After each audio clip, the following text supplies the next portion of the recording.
Europe 1, 8h38. Le fin mot de l'info. Bonjour Raphaël Antoven. Bonjour Patrick, bonjour à tous. Vous revenez ce matin sur la mort du philosophe Jean Salem, qui était votre ami, grand professeur d'université, spécialiste d'Épicure et de Marx, disparu à l'âge de 65 ans d'une tumeur au cerveau dimanche dernier. Oui, c'est compliqué Patrick de faire son deuil de quelqu'un qui ne croyait pas au ciel et pour qui toutes les tombes étaient vides.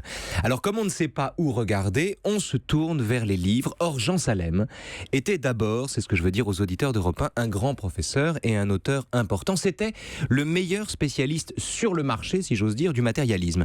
Démocrite, Épicure, Lucrèce, Marx bien sûr et Maupassant, dont il adorait le pessimisme et le pacifisme, étaient ses terrains de jeu favoris. Et personne ne décrivait comme Jean Salem le mouvement éternel des atomes lancés dans un vide infini sous l'effet de la pesanteur, du choc et de la déclinaison.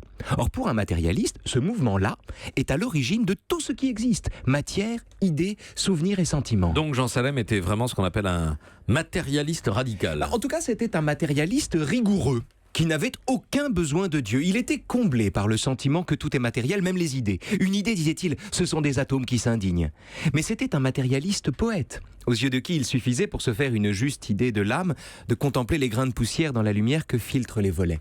Et puis, c'était un amoureux de la liberté. Alors, non pas évidemment la platissime liberté libérale qu'en bon marxiste il tenait pour une carambouille, mais la liberté profonde de l'atome dont les déviations donnent le jour à ce que lui-même, en rougissant presque, appelait du hasard. Jean adorait que, si matériel que soit le monde, on ne parvienne pas à tout prévoir. Il faut envisager, disait Jean Salem avec Lucrèce, un certain principe qui vienne interrompre les lois du destin. Et ça, c'était fondamental parce que du coup, son marxisme n'avait rien de dogmatique, ni de systématique. Si on croit à la fatalité, disait-il encore, on ne pourra plus châtier les méchants.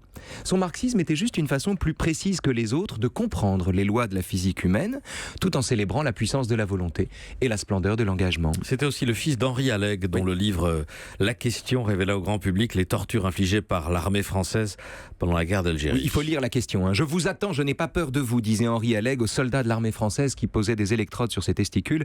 Il faut lire La Question, vraiment. C'est un livre très très important. Pour Jean, c'était le legs d'Allègre.